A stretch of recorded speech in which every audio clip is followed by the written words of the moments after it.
A common statement made by so many people interested in the Civil War is McClellan wasn't aggressive enough. Multiple people have quoted Abraham Lincoln that McClellan had the slows. McClellan's Peninsula campaign ended in the Army of the Potomac retreating back down the peninsula to the transports. And after Antietam, McClellan allowed Robert E. Lee's Army of Northern Virginia to escape back into Virginia without chasing after him. It's the latter that I want to focus on today. Was McClellan being unreasonable? He did not have a good relationship with the president, so was he exaggerating his circumstances to make Lincoln look bad in the public eye? The most recent scholarship has revisited McClellan's actions as commander of the Army of the Potomac and debate whether McClellan was timid or smart.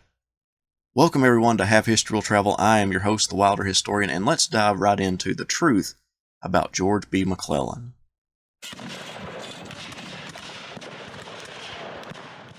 One of the chief complaints that General George B. McClellan had after the Battle of Antietam was that his men were not equipped to launch an assault on the retreating Confederates. That is, his men needed to be resupplied before his men could start moving again. Was this true? Let's look at what the soldiers said.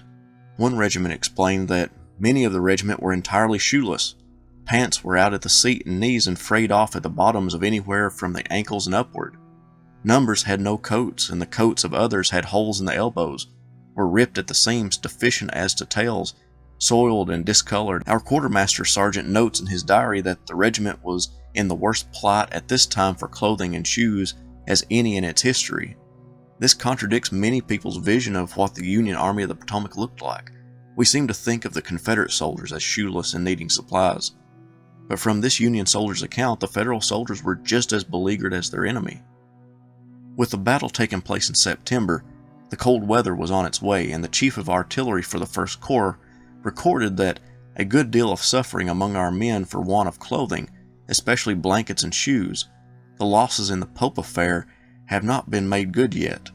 Many of them are quite barefooted, and others are without a blanket. This corps has now been 2 months since receiving any supplies to speak of, and I suppose it is the same throughout the army. McClellan and his army remained in the Sharpsburg area into October after the battle, and Abraham Lincoln traveled there to inspect the army that McClellan insisted needed supplies. On the trip, Lincoln shared a carriage with Ambrose Burnside, and a member of the 9th New York Infantry recounts what happened in the presence of the president. It may be interesting to relate an incident which occurred here in the presence of Mr. Lincoln. Ever since the maneuvering and fighting which led up to the battles of South Mountain and Antietam began, food had been so scarce that the men had continued in a state of ravenous hunger. One morning during the time the president was on his visit to the army, several of the Zouaves found themselves part of a crowd of soldiers surrounding a wagon loaded with bread, which was being peddled along the road. Some of the soldiers in the crowd had money and bought, but alas, some of them had none, and still they wanted the bread. To want and to have are sometimes very closely allied in the army, so a linchpin was slipped out, a wheel removed, and the whole load upset in the road.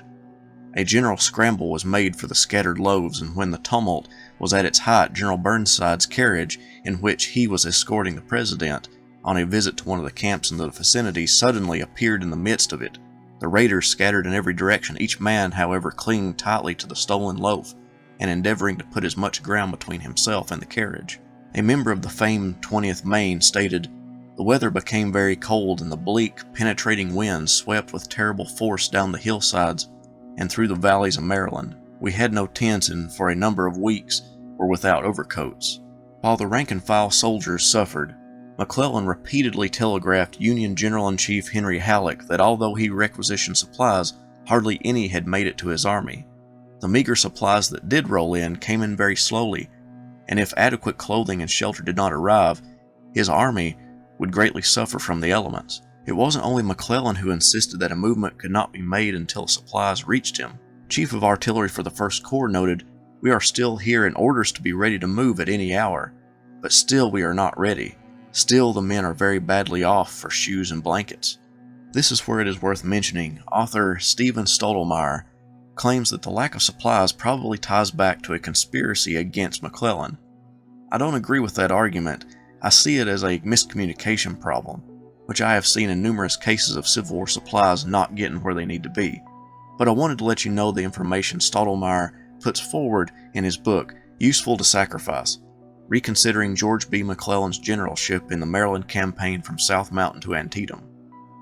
When investigating the acquisition reports of McClellan, it appears that the Secretary of War and all other officials had signed off on sending the Army its supplies, but two things happened. Either the supplies were sent to the fortifications around Washington, D.C., or the train cars never left the station. Stottlemyre claims that the reason the trains did not leave was a conspiracy perpetrated by someone in the Lincoln administration who did not like McClellan politically, possibly General-in-Chief Henry Halleck and Secretary of War Edwin Stanton. A meeting was called involving the cabinet and Halleck to discuss the problems McClellan was having. Halleck presented the requisitions and assured the group of men that McClellan was exaggerating and being untruthful as to his supplies. From Lincoln on down, government officials at the time complained of McClellan's slowness, and those comments have pervaded history books ever since. Was it a conspiracy?